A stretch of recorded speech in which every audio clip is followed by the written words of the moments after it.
Isinugod naman sa ospital ang 6 na estudyante mula sa isang paaralan sa Pangil, Laguna matapos maramdaman ang lindol doon.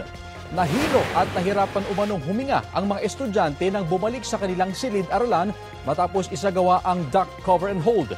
Dahil sa dami ng estudyante, nagpasya na ang school nurse na tumawag ng ambulansya. Sa ngayon, stable naman ang lagay ng 6 na estudyante at naiuwi na sa kanilang mga pamilya. Nagsagawa na rin ng assessment ang mga otoridad sa mga gusali ng paaralan matapos ang insidente. Dahil sa lindol, sinuspende ang klase roon kahapon. Kapuso, alamin ang maiinit na balita. Bisitahin at mag-subscribe sa GMA Integrated News sa YouTube. Sa mga kapuso abroad, samahan nyo kami sa GMA Pinoy TV at sa www.gmanews.tv.